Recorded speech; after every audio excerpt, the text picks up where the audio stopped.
One of the most spectacular abduction cases in UFO history happened right here in Southern California. But it's not something that's been talked about much in UFO lore. It's a very woman-centric story. And as we know, a lot of the paranormal spaces are dominated by men. This is the Tujunga Canyon Contact story on this week's episode of the Haunted Hollywood Hour podcast.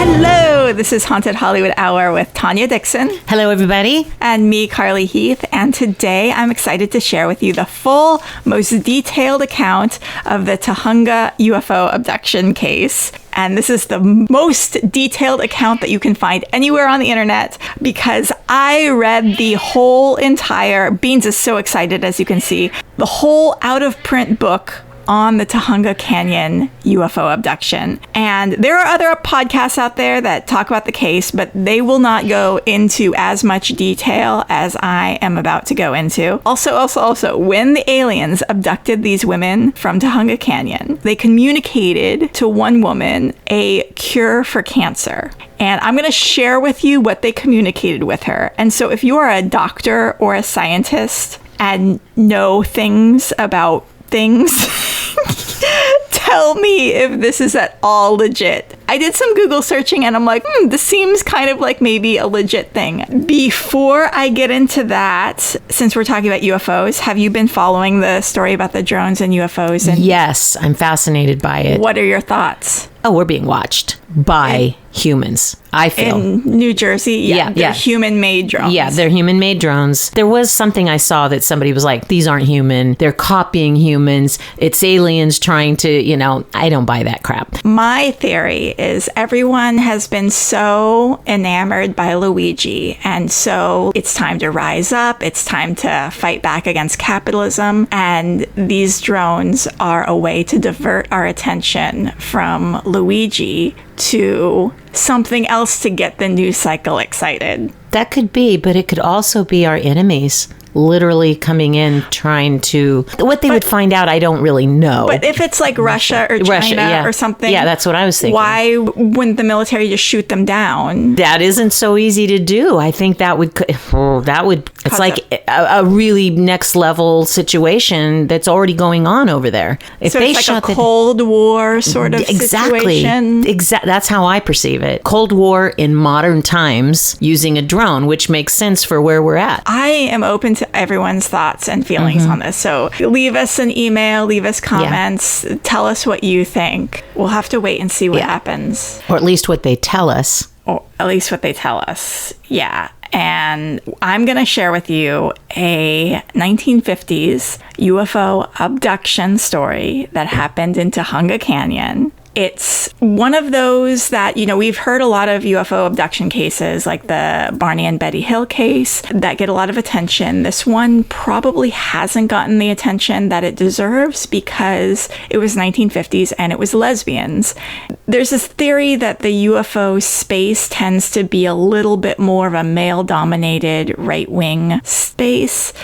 And so getting into depth and talking about the relationships between these women, and there's a lot of women involved, and it's a very woman-centric story. So in addition to the book, the Tujunga Canyon Contacts, which I will put a link to in the show notes. Some of this info also came from an LAist article, and a link to that will be in the show notes as well. So welcome to 1953 Los Angeles. The vibe actually reminds me of Shannon Puffel's book on swift horses, which is one of my all-time favorite books, which I just found out got made into a movie. Who's in it? Did they say who's attached? Idea. I haven't. It's actually just got released. Oh, okay. So it's out there in the world. You can watch it. I have not seen it because the book is so good, and the book is such a vibe. Like, it's not a plot heavy book. It's a vibe heavy book. And so it's like 1950s people questioning the heteronormative whatever,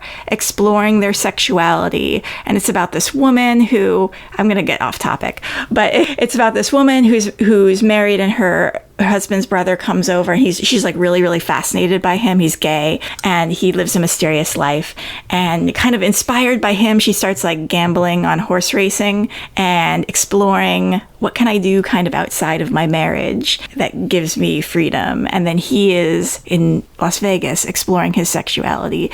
The book's a vibe. That's the big thing. So like if the movie of the Tujunga Canyon Contacts, it would be the 1950s vibe. There's a old-timey car driving up the Tujunga Canyon, curvy, windy road into the middle of nowhere. And maybe an old-timer's like, a couple women, doesn't seem like a safe place if you're by yourself. And then the women look to each other, and maybe it's like Ariana Grande and Chappell Roan. And Chappell Roan says, "We're not alone, we have each other." And then, dun, dun, dun, night falls, the UFO. Okay, so this is a time like almost pre-freeways. The freeways are being built. This thing here, this whole four-way interchange, that was like the year it got made. Oh, it got made that early. Yeah, 1953. So Los Angeles is just sort of turning into the freeway capital of the world. I did a little research on gay culture in the 1950s, and the U.S. government is actually like super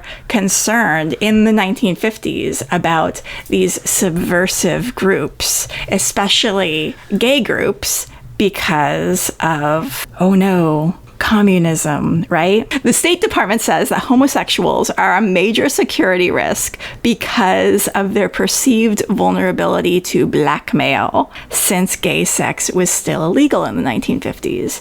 And this led to a lot of raids on gay bars and laws against cross-dressing. And so this is the environment that lesbians are experiencing in 1950s. They probably wanted to be beamed up.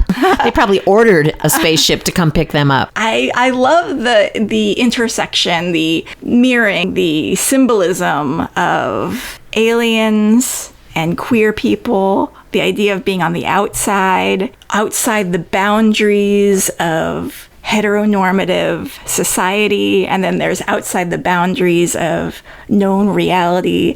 There's something there metaphorically, literarily, and so if you all are out there writing the movie of this or writing the book, the novel of this sort of thing, I think that there's some juicy things to play with here. So all the names that I'm going to be giving are pseudonyms that have been provided by the Tujunga Canyon Contacts book by Ann Druffel and D. Scott Rogo. And by the way, Ann Druffel died in June 2020, and D. Scott Rogo was murdered, stabbed to death in 1990 when he was still very young. He was only 40. And his case remains unsolved to this day. So this might be also the subject of a future Haunted Hollywood Hour. All the research I did here is like, ooh, I'm going to do a whole episode on that. I'm going to do a whole episode on that. There's so much happening here. So let's meet Sara Shaw. Despite being very slim and gentle and refined with her dark hair carefully coiffed, in 1953, she's 21. That means she was born in 1932. And she's living a very unconventional lifestyle. She's working a factory job on an assembly line. But like I said, she's very refined, very feminine. I picture Ariana Grande in this role, okay? So picture Ariana Grande with her like little dark hair and a little bandana. She's like in a little jumpsuit and she's working on the assembly line. This is very much a film already. Rosie the Riveter style a little bit, right? I see that. And she's been going through a difficult time in her life. Doesn't really go into details about what's going on, but I'm sure being a young lesbian, working a factory job, there's probably some challenges there. And only recently had she accepted Jan Whitley as her companion. This book avoids calling these ladies lesbians or lovers or in relationship, because this book was originally printed in 1980, AIDS crisis going on, big time homophobia, and then the reprint was done in 1989. Publishing was not going to be about making this a big gay They couldn't book. make it real. Yeah. So Jan Whitley, I picture, like I said, Chapel Roan in this role. She's very worldly. You'll see she gets into a lot of relationships. She knows who she is. She's pretty confident herself. Together, they rent a cabin in Big Tujunga Canyon, where their nearest neighbor is a block away down a winding mountain road. And Tujunga was a Tongva village before the missionaries came and fucked everything up. And Tujunga still comes from the Tongva word, which is spelled Tuxunga. I don't know if the X is like Mexico, so it's like Tujunga, something like that. I've seen that spelling before in historical stuff. Okay, cool. It's a name which means old woman's place, and there's a story that says the wife of the chief was stricken with grief over the untimely loss of her daughter. In her sadness, she retreats to the mountains and turns to stone, and in fact, there's a large rock in Tujunga Canyon which looks like an old woman in a sitting position. Ooh, I want to go see it. See, I love the woman vibe happening with this whole story. This is a story of women on the outside, women who then have an encounter with something even further outside, and then how they navigate society and coming to the truth, and also figuring out their own authenticity and their own, who am I if I were to strip all of this societal expectations away from the burden of the heteropatriarchy. So during the LA flood of 1938, in fact, Big Tujunga Creek reached its maximum and flooded a whole bunch of buildings and,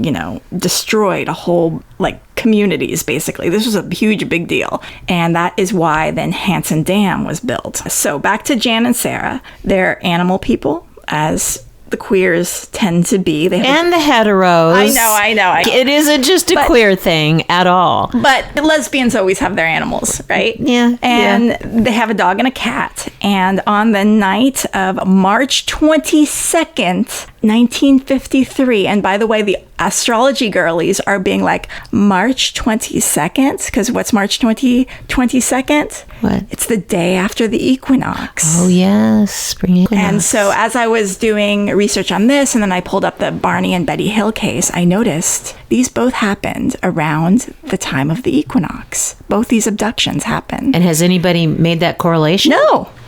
I'm, You're it. I'm looking at things through the astrology lens, right? Yeah.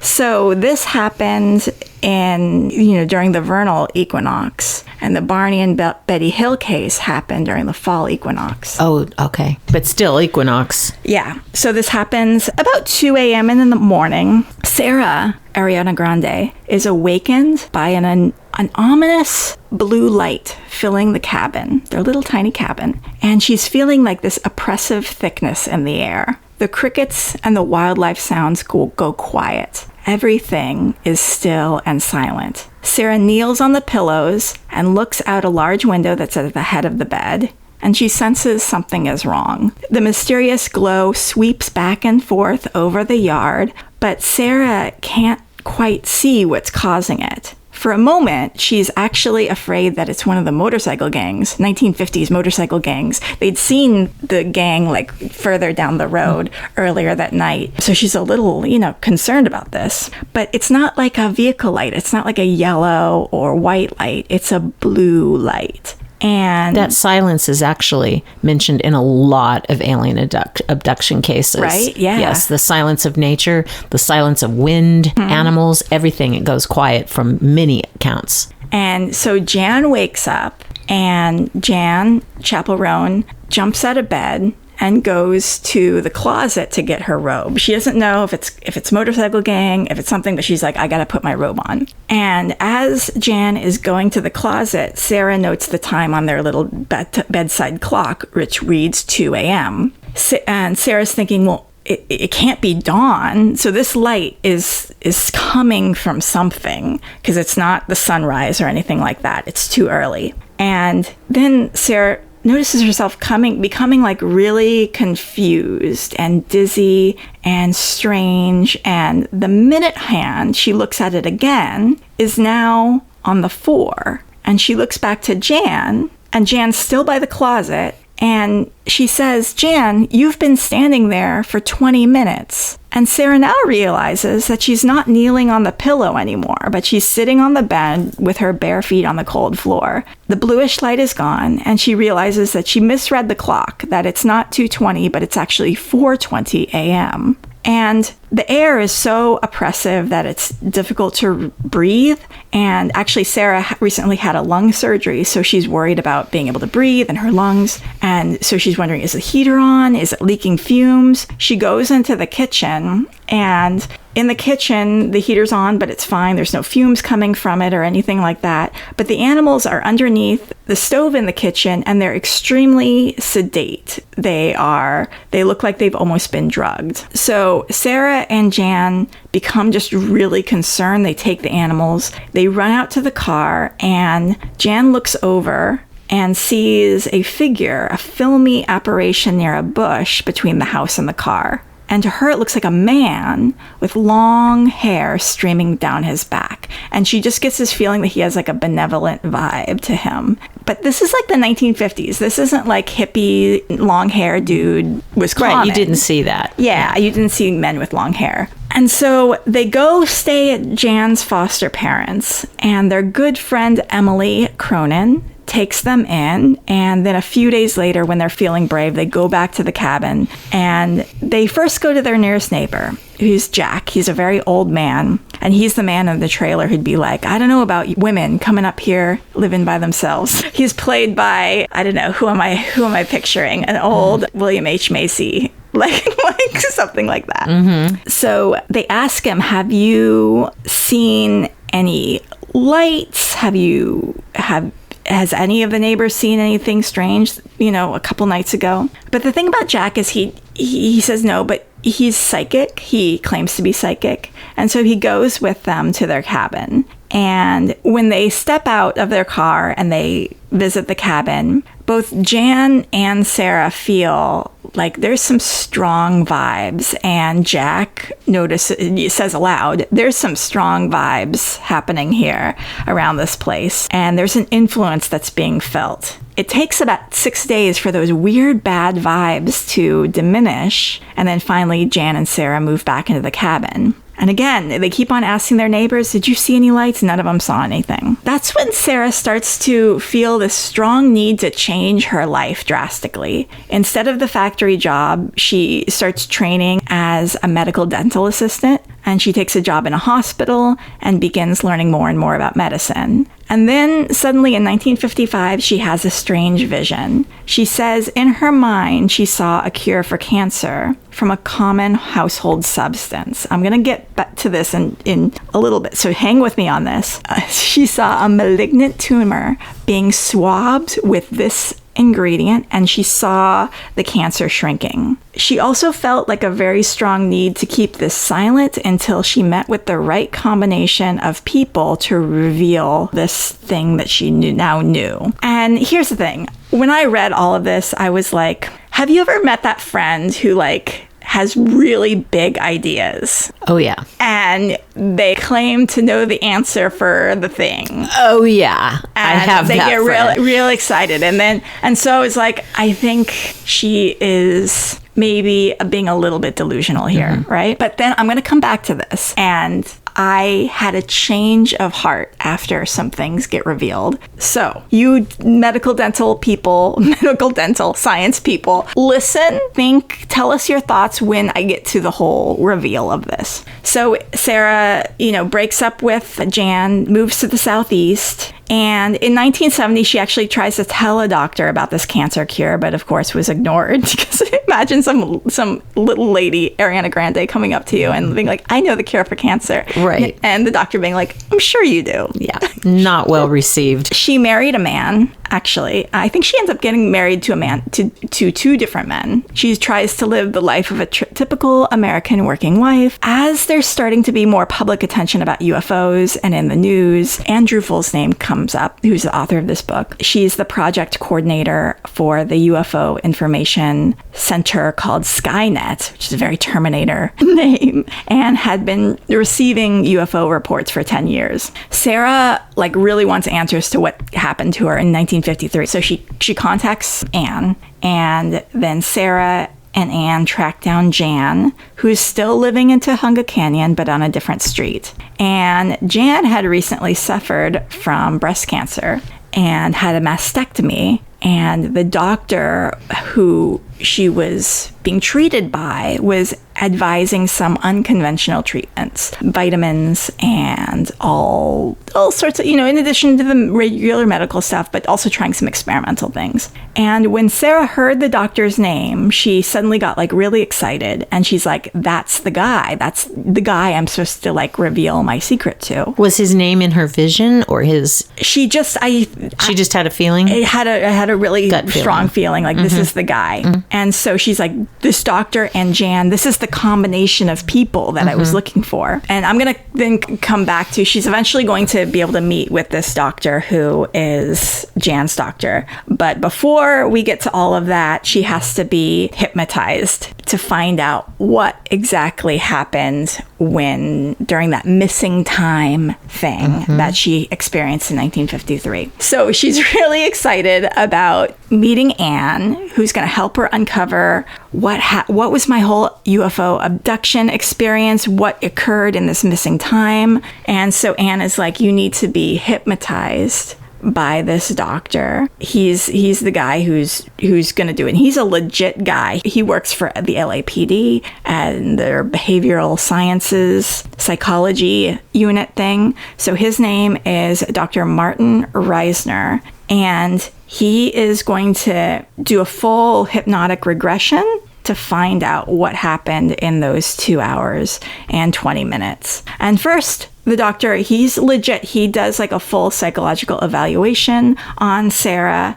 and determines, yes, Sara is sane and rational. And they go to LAPD headquarters and do this regression there. During the regression, Sara is taken back to 1953. And so you have had a hypnotic hypnosis, past life regression through hypnosis twice. And do you think they're legit? 100%. Now, 100% for me. Can I speak for everybody? Because everything about that is about who the facilitator is. And I had a really great, very legit hypnotherapist with a biofeedback machine. She monitored your sweat glands, your pulse, your temperature, everything. And if it was a traumatic experience, with both of mine were, that I was taken back to, she would pull you out and then go back till after you're in a physical strong spot. And do you think it was your imagination No. in these? Or you think it actually was a memory of something that happened? Absolutely. And the reason I say that and so emphatically is at the time I was in a relationship and he said, you're a writer, you're an actor, you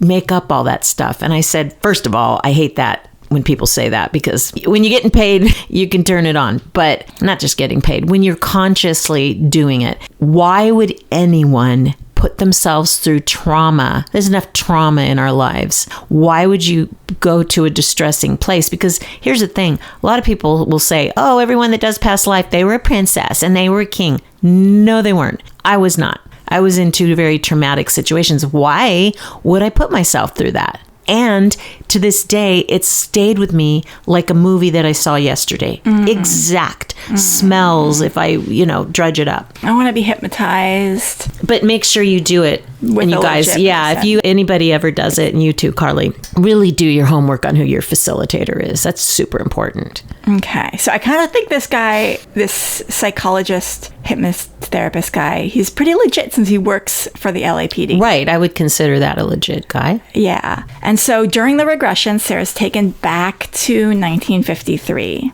And she's there. She recalls kneeling on the bed and then seeing Jan go over to get her robe. And then she sees people coming towards them, walking through the yard, one in front and another farther back. So she's seeing this out the window. And then she says, it's like all of a sudden, a bunch of people came into the house. And they're described as wearing something like a black skin-tight outfit that covers their head and the way a skiing mask does when just your eyes are visible. That's terrifying. But also I'm taken back to the aerial school story in Zimbabwe. Are you familiar with the aerial school story? So in the 1990s, 60 school children in this school in Zimbabwe saw a UFO land and saw aliens get out of the UFO and described them as wearing skin-tight black outfits. Then the aliens communicated with them telepathically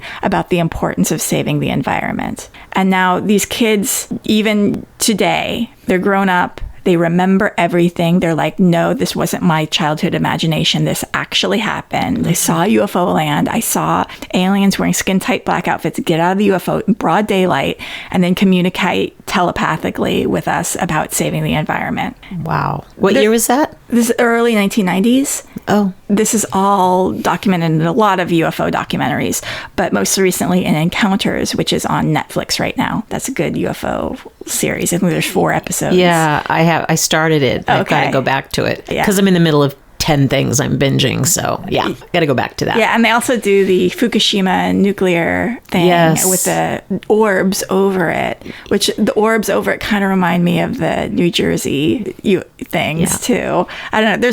It's a good series. Check it out. But that's something that pinged on me. These little aliens here are wearing the skin-tight black outfits. The Ariel School in Zimbabwe, 40 years later, are wearing the skin-tight black outfits. Something there. And she feels like these people that have now entered her house are in control of her. And this mirrors similar reports from other UFO abductees that aliens have taken control of their mind and their body. And the book relates another story of an abductee who the aliens gave him pills and he just took the pills, swallowed the pills without even questioning it. Now, Sara is more compliant. Sara is Ariana Grande. They put their hands on her. They tell her where to go. She goes with them. Jan, Chapel Roan, is like putting up a fight. The aliens take Jan and Sara by their arms, and the rest is in fragments. She sees the UFO hovering among some trees and near a stream, like they're walking outside of their house through the trees to the stream. She describes its shape as resembling the planet Saturn, round with a rim-like platform encircling it. And Sara realizes that she's walking above the stream as if on an invisible conveyor belt. And she draws a bunch of pictures afterwards describing what she sees. And so it kind of looks like she's traveling along a beam of light. And she's taken to a tall, narrow door. And the beings glide right in because they're really narrow and tall. And the human shoulders are too wide for the door. And it's never explained how they get in, whether they pivot or what, but I just thought that was an interesting detail. But Sara notices Jan is really fighting with them. She's throwing her arms around, she's trying to get away, and it seems clear at this point that they're inside the UFO, and the aliens want to lift up Jan's pajama top, but Jan doesn't have a bra on. Jan has always been really self-conscious about how big her bosoms are, and understandably it's like these strangers are like wanting to inspect your body. You're gonna put up in a fight. It's really interesting though how Sara is just feeling totally complacent. The interior of the ship is dome shaped, and there's an instrument panel that's the height of a desk on one side. A transparent wall divides the lower half into 2 sections, and on the left, that's where there's a large doorway to a larger chamber. She sees a chair on wheels, and Sara sees Jan over there suddenly calm, as if they've given her a shot of some sort. And Sara realizes that she herself is suspended midair, and she's suspended over a table. She's being medically examined, and like in the case of Betty and Barney Hill, which would happen 10 years later. And an important note, Sara wasn't familiar with any of the details of any previous UFO story or Betty and Barney Hill when she went into this hypnosis. And at this point, are they still in their black stretch, only their eyes are showing outfits? She hasn't described them doing a costume change or anything. Just wondering. So we do live in Hollywood. We wonder about wardrobe changes. So I'm just imagining they stay in these black outfits the whole time. Could be wrong, but that's just how I'm envisioning it. When the hypnotist asks her how she came to be lying on the table, Sara said that they told her to do it with their minds, not with language. And again, that made me think of the aerial school in Zimbabwe. On the table, she's first examined by a machine that was hovering over her, and then actually physically by the aliens. And Jan is being examined at the same time in another room. I'm sure she's now like sedated from the shot. The aliens are especially interested in Sara's lung surgery. The scar from that surgery fascinates them. She says that she would like to, since they're pointing it out and really looking at it, she has this feeling where she wants to explain to them what it is, but she notices she can't talk. She feels tranquil and euphoric. It makes me think laughing gas or something. And she recalls them putting something like a number on her back. Oh, do you have the book? I'll show you what the number is. Yeah. And she describes the number as looking like a 4, but doesn't. So I'll show you the picture of this number. And I don't know how she knows, since it's on her back, I don't know how she knows that this is what the number looks like, but I think mentally she just knows. She was given the vision, probably. Yeah. And it's this. Are you familiar with the symbol? Mm-mm. Okay, so that's the symbol for Jupiter. Oh, it does look familiar. Yeah. Oh. And Sara didn't know this, but I thought that was really interesting as an astrology girly. And so I'm just looking at the two astrology charts side by side of the Betty and Barney Hill. They both happened near the equinox, so not exactly on the equinox, but one, Sara and Jan, was the spring equinox. Betty and Barney was happening near the fall equinox. And in Betty and Barney's case, the moon was applying. It's almost conjunct Jupiter. So the moon is at 26 degrees Capricorn and Jupiter is at 27 degrees Capricorn. And then on Sara and Jan's case, I noticed that Jupiter is on the descendant, like almost conjunct the descendant of this abduction chart. And the Jupiter is applying to Uranus. Jupiter's exalted in Sara and Jan's astrology chart. And both cases have Jupiter kind of prominently placed. On the Betty and Barney Hill case, Sagittarius, which is ruled by Jupiter, is on the descendant. And in Sara and Jan's case, Jupiter is like right conjunct the descendant. Jupiter is like a planet that's associated with long distance travel, with like good luck too, and intellect, and it's a very benefic planet. I wonder if the aliens have astrological something. I think it could also be a home base. It could also be a place where they came from. I mean, there's a lot of things that could be. But why would they put it on her? I'm wondering if... Branding her like a ranch brands a cow. If there's... Well, that's kind of how she described it. Yeah. But I'm also kind of wondering if it's a good luck thing, because that's something that astrology people do, is you'll write the sign of Jupiter on yourself. If you're like, I need some good luck right now, I'm going to write the sign of Jupiter on my hand, or I'm going to wear the sign of Jupiter. You don't have to be Sagittarius for that to work then. No, because Jupiter's just a good luck planet. It would be one thing if they wrote like the sign of Saturn or Mars on her. I wish I had like the birth details of these abductees. You know, I wish I knew the day they were born. I wish I had their birth charts, or at least their astrological sign, you know. But to me, it instantly jumped out that she became their territory. Look, if there were multiple aliens and this is their home base, or this is where they identify, they want to let other aliens know she's theirs, you know? So it's kind of like, it made me think, I just watched the last episode of Yellowstone, so I was thinking of branding cows, which, by the way, is horribly cruel. Horrible. But that being said, that was the intention. So immediately I went to that they were like saying, ding, this is ours. Yeah. Just a theory. But one thing she does say is that it was completely painless. She didn't feel it all at all. It was like a non-painful procedure, like how they shot her. They gave her whatever drug to make her euphoric. She didn't feel a needle or anything. So they have technology that can do that in a weird way. The aliens instruct her not to remember anything. And this was similar to Betty and Barney Hill. The aliens mentally tell them, you will not remember anything. And I need to read their book, The Interrupted Journey. But that's not a Hollywood thing, so it's not going to be relevant to this podcast. Sara and Jan are then floated back to their cabin. And after this hypnotism session, Sara does not speak to Jan about what she learned in the session, because she doesn't want to fuck up Jan's hypnotism. Right. And did they record this session? I believe they did, because I believe the doctor's wife then transcribed it for the book. Okay. Be fun to listen to those tapes. It would be. I wonder where they are, because all these people are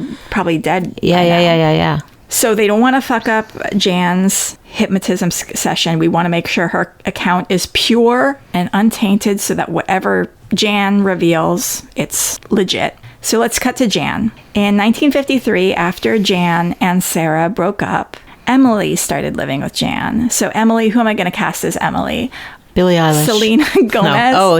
She's less. I thought she was a little more Billie Eilish. Billie Eilish could work. Yeah, we just have, this could be a musical. The Tujunga. Everything else is, why not? Tujunga Canyon, right? Yeah. The musical with Billie Eilish and Ariana Chaperone Grande, and Ariana Grande, who all play lesbians who get abducted by aliens. Oh my God, this could be the Rocky Horror Picture Show of our generation. It could be. It has potential. I know a music director, so. And we got that, and we got the period 1950s, and then it takes place over multiple decades. So 1950s, 1960s, 1970s, we get all that period stuff happening. Make this movie.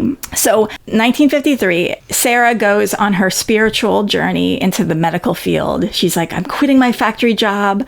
I'm going into the medical field. Jan then is like, okay, I'm going to go move in with Emily. Emily played by Billie Eilish. And both Emily and Jan, after 1953, have a lot of weird experiences. Before the hypnosis, they do a little interview, and Jan and Emily are both there, and they say that since 1956, Jan has been bothered by vivid nightmares involving high-pitched noises that in her nightmares cause her to become paralyzed and unable to move. And while hearing this high-pitched noise, she'd get the impression of a group of people in the room with her. And she'd hear them in her head telling her to come with them. And then in her nightmare, she'd be fighting against them mentally, telling them that she didn't want to go. And that's interesting because in Sara's hypnosis, Sara was remembering Jan was fighting the aliens. And they did not communicate. They did not communicate about this story. Yeah, at all. Emily wonders if the nightmares were triggered by an incident that she and Jan experienced earlier in 1956. Now, check this out. This happened in 1956, not 1953, which was the original abduction. In June of 1956, Jan and Emily were returning from a trip to Lake Isabella with Emily's young son, Bobby. And she says, like, Bobby came from a mistake that she made earlier in her life when she married a man. She had a relationship, or I don't know if she married him, but she had a relationship with a man. And she's like, I shouldn't have done that. And I thought that was interesting. That was like the only hint of she was having her lesbian awakening, right, with Jan. So there's lots of traffic on the ridge route that they're taking back from Lake Isabella. So they pull over hoping to rest their eyes and wait until traffic passes. And while in the car, they go to sleep and were awoken by a bright light and a high-pitched sound. And Emily remembers this, and Jan remembers this. They were both paralyzed. They could not move. And the car starts swaying. And they see a dark figure at the back of the car. And then time goes missing. They don't remember what happens. And finally, they're able to move. And the way Emily tells this is she's only able to really move when she really starts concentrating. Like in Kill Bill, Uma Thurman's like,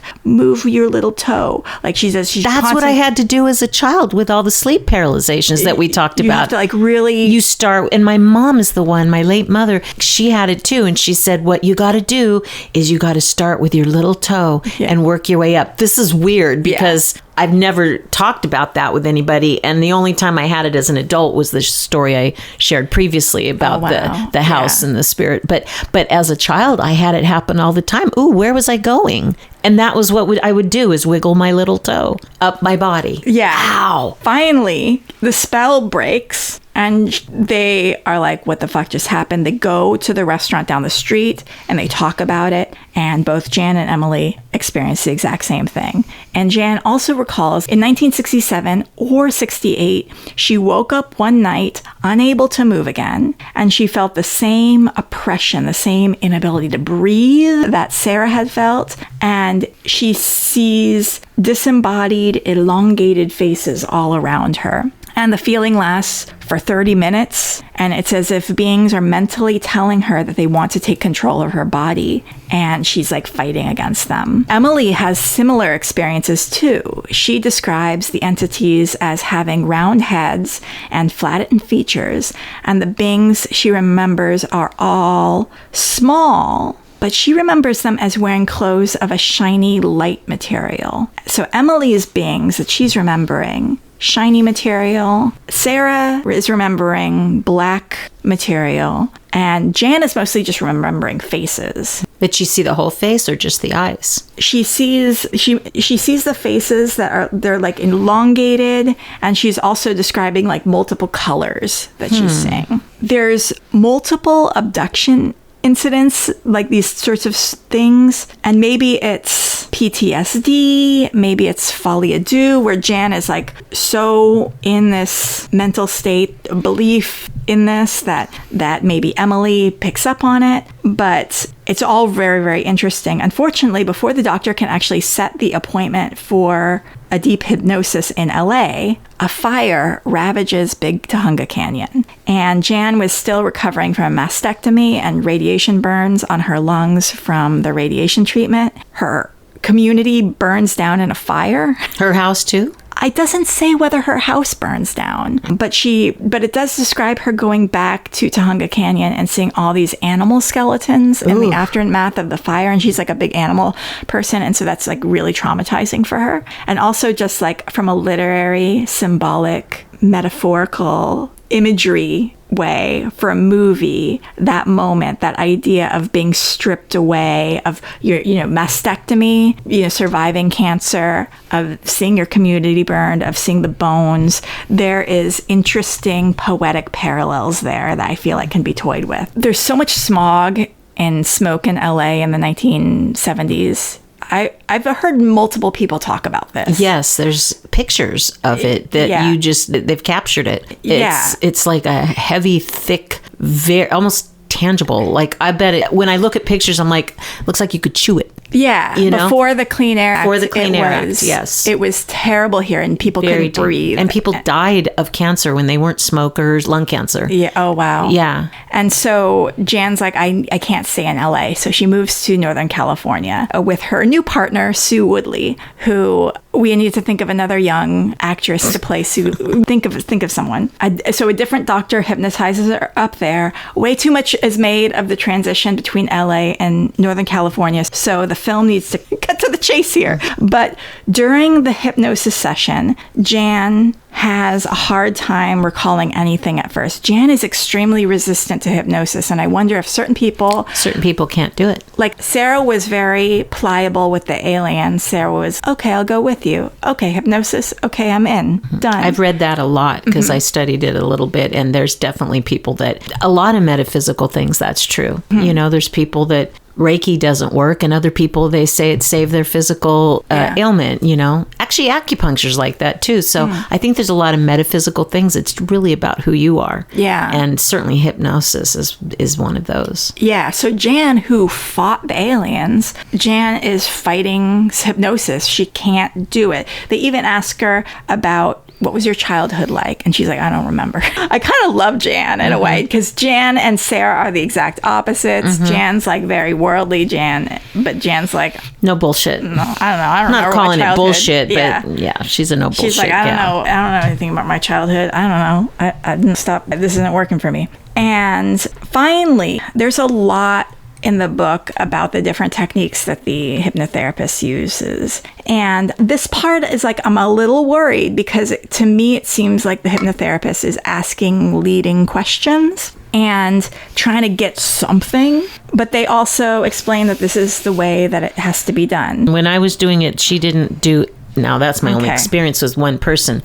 There was no lead at all. Okay. No questions. Okay, so finally she's able to remember the night in 1953, and she's able to remember getting up to get her robe and then being paralyzed by the closet. And she's not able to move or breathe. And so that confirms what Sara saw, which Sara saw Jan go to the closet and freeze. And she describes an inexplicable feeling coming over her that she's never experienced before. And I think this is also a thing. Jan seems to be having a real hard time describing emotions and describing feelings. And like describing her feelings is almost not okay. Like she doesn't know if it's okay to describe your feelings. And I think this could be a really fun character thing to play with in the movie, is the idea of Sara like really, being into exploring her feelings and understanding them, and Jan being like, am I allowed to explore my feelings? Do I want to?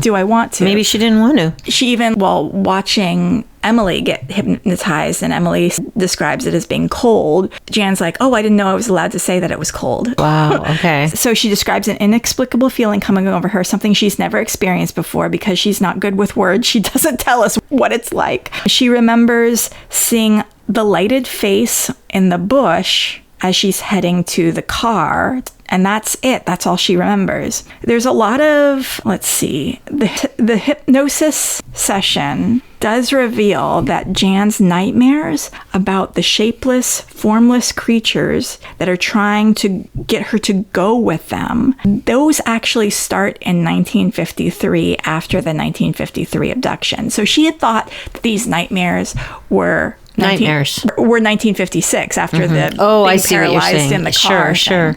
But hypnosis reveals that no, she'd been having these nightmares since 1953. And in a conversation in 1979, Jan theorizes that she's, for some reason, the root behind Sara and Emily's experiences. And other women that she lives with and that are in their circle, like Sue and Joe and Lori and Tony, they all start coming out of the woodwork to share their weird UFO experiences. So it's like everyone around Jan starts having these weird things happen. And I think that's really interesting. Like, what if Jan was the target of the alien? And they're like, we're going to study you, Jan, and we're going to study like all your circle. And that also just is bringing me back to the Jupiter thing. What if they branded, I don't know if this is true or not, but what if they branded Jan with like a sun, and then they branded the different people in her circle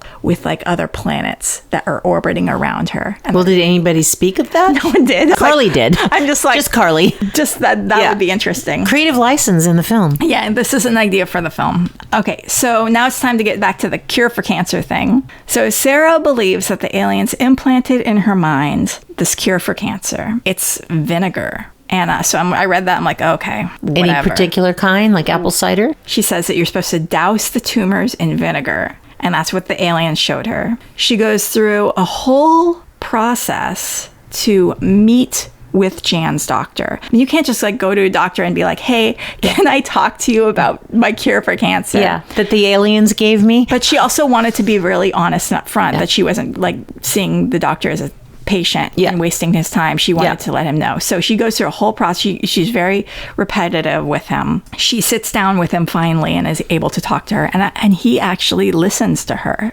And if you're a doctor or a scientist, tell me if this makes sense or not. But at some point, Sara had been informed that there's a lot of acetic acid, which is essentially vinegar, around tumors when they're growing. And Sara believed that the acetic acid is actually the body trying to fight the tumor. And the doctor, whose name is Dr. Joseph Alini, which is his pseudonym, hears her out and says that, hey, that actually makes a lot of sense. In fact, he had already been telling his cancer patients to include vinegar in their diet because someone else told him that vinegar has anti-tumor effects. And get this, that person who told him that vinegar had anti-tumor effects also had an encounter with a UFO and had revelations about this after his UFO incident. Wow. And he was a doctor or scientist? And so this is the doctor who is confirming this, and the person who got this UFO encounter who told him about it was not a doctor. It was just a regular guy. Okay. I did a Google search for acetic acid and tumor, and the first thing that comes up is from the National Institute of Health website that says vinegar contains roughly 5% volume acetic acid, and the acetic acid in vinegar has been shown to have anti-tumor effects.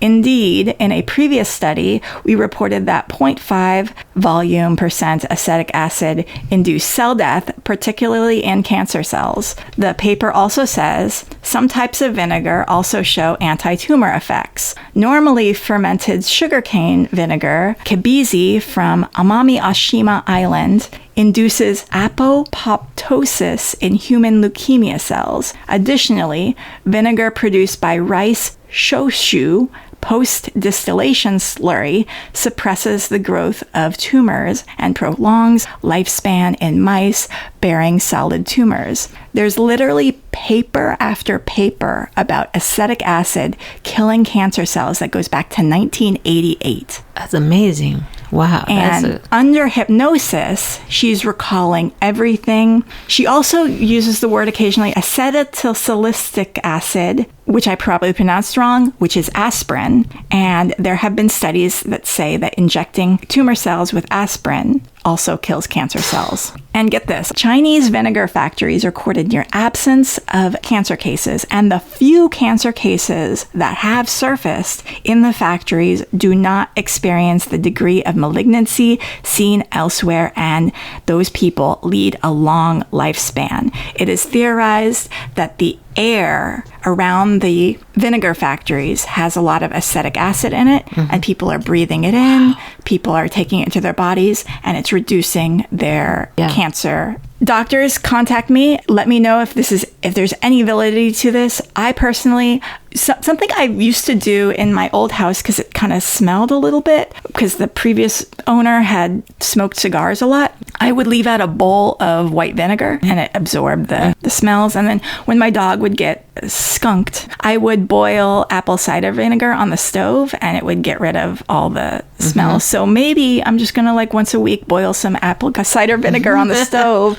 and just start leaving a bowl of white vinegar out, so I get that vinegar fumes in the air. And maybe everyone else should start doing that too, because there's a reason Big Pharma doesn't want us to know that a super simple option to reduce cancer is because they're making a lot of money on of course cancer that's treatments. The whole reason that there's been no release of what could make it go away forever. And I do believe a lot of cures for just various things that are chronic, they're out there, are very easy. Okay, so also I read on PBS.org, PBS NewsHour, they did a story on India's secret weapon against cancer is vinegar. And what they talk about in this story is that because the test for cervical cancer is so expensive, what they do is when women come in for their cervical cancer test, they just swab the cervix with vinegar, and if the cells around the cervix turn either pink or yellow, I forget what it is, then they know that's cancer. And it's okay, if it's that easy, why aren't we doing it in America? Yeah, exactly. Because the big companies want to charge you $400 for pap smear. Other findings, observational studies in humans found a link between vinegar consumption and esophageal cancer in people from China. However, consuming vinegar also seemed to increase the risk of bladder cancer in people from Serbia. I don't know what that means, but I am going to maybe just start adding, you don't want to add too much apple cider vinegar to your diet. I used to take it regularly. Because it can ruin your teeth. Yeah. But dilute it heavily. Or take it way in the back of your throat. Yeah. That's what I used to do. Or the straw or something. Yeah. And it can also, it can cause gastritis and stuff. So you want to take too much. Moderation is... Disclaimer, we are not doctors. Yeah. So take on your own accord. But I plan to have a little bit of vinegar in my diet, and maybe boil some vinegar on the stove once a week to get it in the air. And the book goes into so many details about other paranormal occurrences in Tujunga Canyon. Here's a quote from an LAS article, and then I'm going to just list off all of these crazy UFO things. So in the LAS article, they say, Drufel describes the region where these and other UFO sightings happened as a window area, a place that repeatedly attracts unexplainable phenomenon. There's phantom, rotorless helicopters, white orbs dancing in the sky. Beans is so excited about this. People chasing spaceships that disappear in the landscape, and they all allegedly took place in and around the canyon. So it's like a vortex in a way of its own. Tujunga Canyon was the location where they shot E.T. Oh, interesting. We need to call Spielberg and ask him why. There's parallels, right? As above, so below. Mm-hmm. Like, I think spooky places draw spooky artists, and you're like, ooh, I want to do my thing in this space because this space has that vibe to it. You know what I mean? So many people who live there report seeing as far back as 1949 all sorts of lights, helicopters, and something referred to as Paul Bunyan's welding lights by locals. I'm guessing because they look like sparks. In May 1949, two Glendale women, Marion W. Mills and Ina Monroe, saw a silvery flying disc flying northwest over the city after noon and said it was going fast in 1949. 18 days later, 18 people saw a transparent object hovering in broad daylight over Glendale. It was oval, it had a faint noise, and then suddenly flipped on its side and disappeared. And that reminds me so much of the gimbal, right? The way it flips on its side and then shoots off. What is interesting is that's what I thought I saw, but you said it was a rocket ship, which we've already discussed my disappointment in Encino. But I will say, my friend that lives over there, she said she has heard through the years they've lived there a while, there's a lot of unexplained sightings in the Encino area. Oh, cool. Yeah. But did you, when you were researching, did you find any current, like more recently in the last year or 2, 3 years? I mean, there's a lot of people seeing stuff around Burbank. I've seen stuff around Burbank. And there's a lot. Yeah, there's tons of stuff, March 10, 1950, numerous people in La Crescenta saw a triangle-shaped object travel north toward Big Tujunga Canyon between 5,000 and 10,000 feet. One witness described the craft as having a gondola-shaped object attached to a light-colored hull. And on the same day, later that night, the city communications officer witnessed a revolving wheel-like object complete with shiny spokes sailing above the Lockheed Air Terminal in Burbank. On October 7th, 1950, a pilot and his co-pilot were flying over San Fernando and spotted a lighted object flying in their airspace at about 4,500 feet. It turned slightly past them below and had 6 to 8 lights along its length. At 7 p.m. on August 25th, 1952, various folks in towns east of Glendale reported seeing a golden ball with a flat reddish gold tail sailing over Tujunga Canyon. It didn't look like anything we'd ever seen in our lives. See, to me, that seemed like a meteor? A rocket. Or a rocket, yeah. And but would it have been a rocket back then?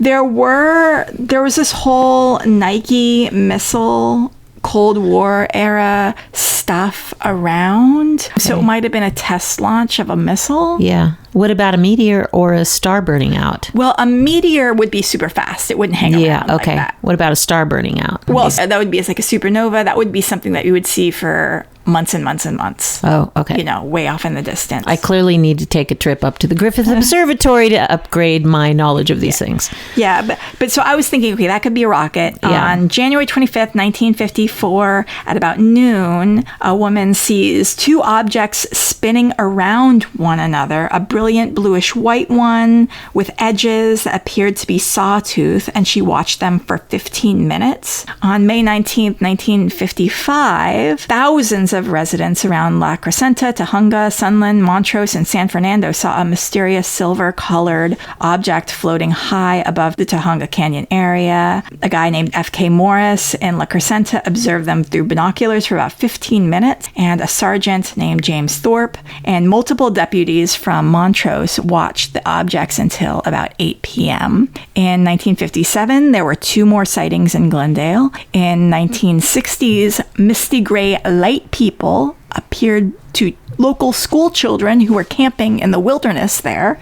And location. Tujunga, for those of you that don't know, is very adjacent to the Glendale area. Yeah. Tujunga is like on the Glendale border. Yeah. And October 9th, 1967, 2 people followed an object from their North Hollywood home all the way to the entrance of Big Tujunga Canyon when their car finally broke down. North Hollywood to Big Tujunga Canyon, that's like no traffic, that's like a 20-minute drive. Yes. 2 witnesses were able to get to where the object anchored itself. They saw a ball of flame and an electrical beam.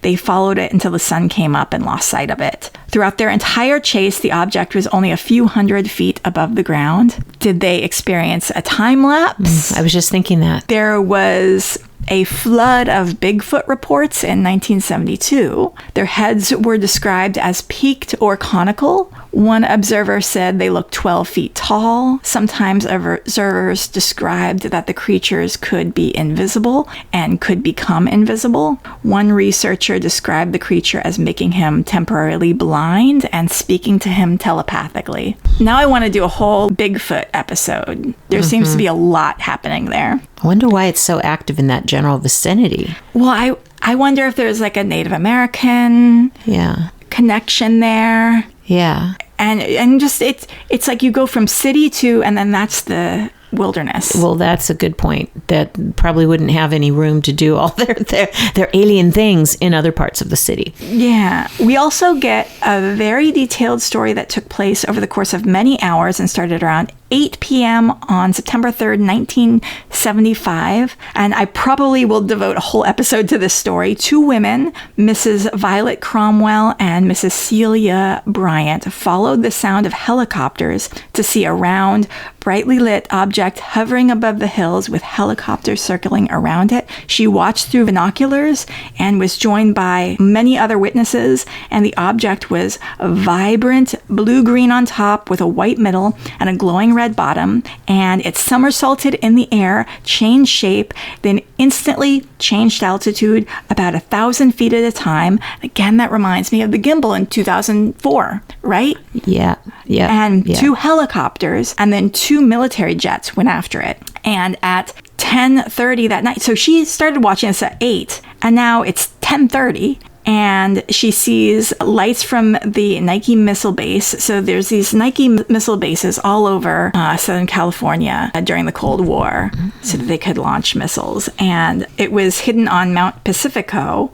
And she saw all the lights go on. And then after about 3 hours, the object moved west, followed by helicopters. And then the next day, the witnesses all had sore eyes that were streaked with red, and that condition lasted for days. Wow. So this is a case that lasted for hours and then had after effects that lasted for days. And did anybody in the professional world of science or, space exploration, did anybody get to see this? I'm going to do deep dive research and find out. I would love to know what documentation there was. I know. Yeah. Me too. I'm going to research that more. Okay. On February 1st, 1977, at 8:40 p.m., 2 officers in a police helicopter were confronted by a bright yellowish light at their level, and the object stayed with them for 2 minutes. They said the object was a dark black cylinder above the light, about 10 to 15 feet high and 5 to 8 feet wide,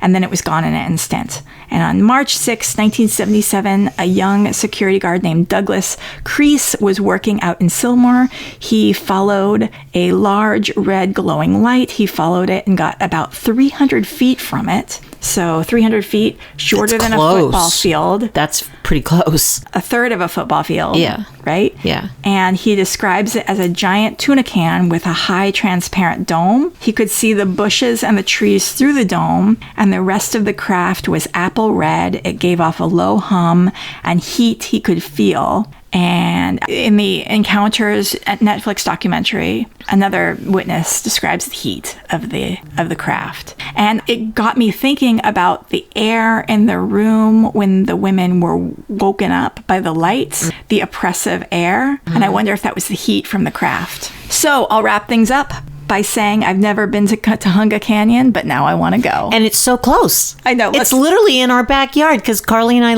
we're neighbors. It's in our backyard. So let's go and look for UFOs and Bigfoot. Okay. Are there special cameras we need?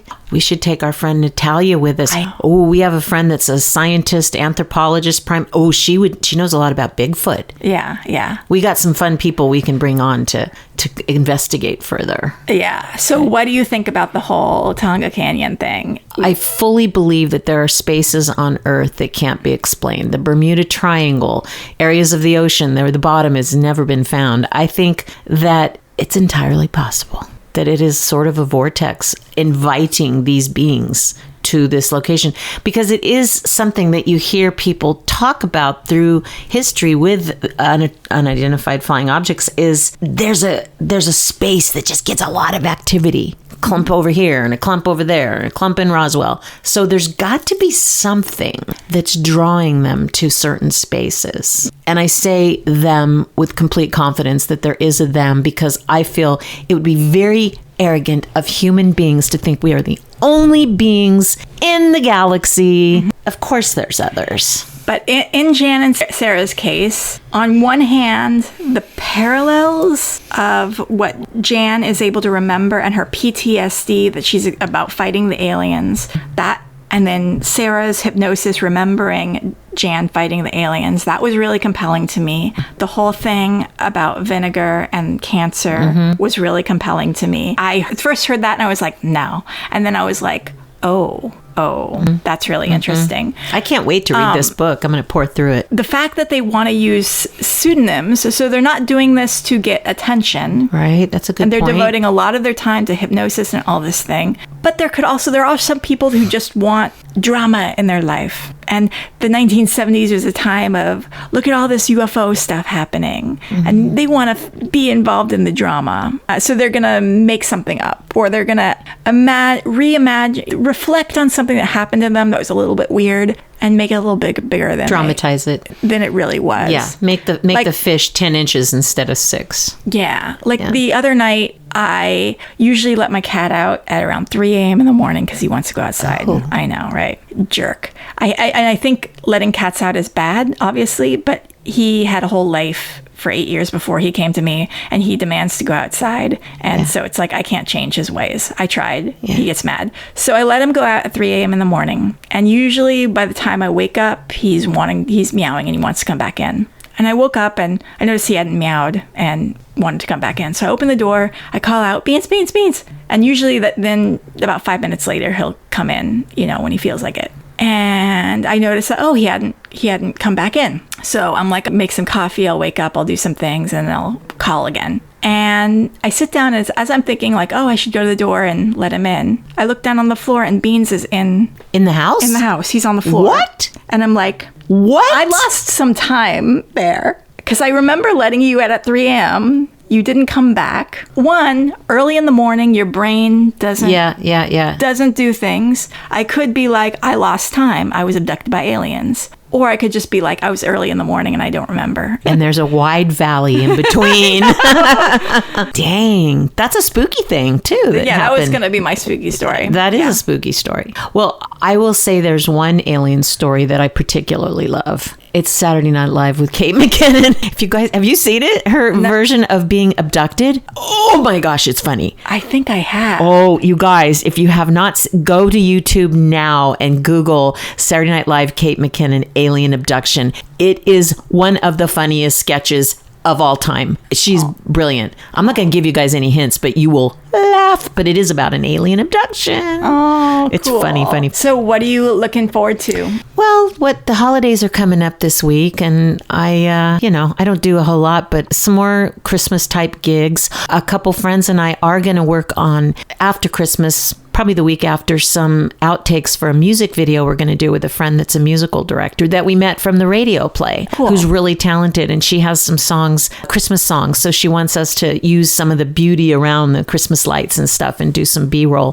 for something that we'll be shooting like a few months later. So that's kind of cool. Yay. What about you? What do you got going on? What are you looking forward to? There's a chance I might get to interview Jane Fonda. What? I'm really excited about that. Okay. But wow. There's a really narrow time frame. I told my boss, I'm like, I will make myself fully available over the holidays 24/7 if this could be a possibility. And it would be happening over the holidays? I don't know. It has to happen before January 9th if it's going to happen. So dang, Carly. We're going to manifest that for you. It would be really cool. Beyond. I would be stoked. She was lovely on the picket line the one day I saw her out there. Her and Lily Tomlin, they were really cool. Yeah. Very friendly. Oh, that's so exciting. Yeah. So that's it for this week. Next week, I'm sure we'll have another crazy, awesome story. And if you guys have any crazy, awesome stories, oh my gosh, please let us know. Have you been beamed up? Have you been probed? Have you seen strange figures? We want to hear about it. Yeah.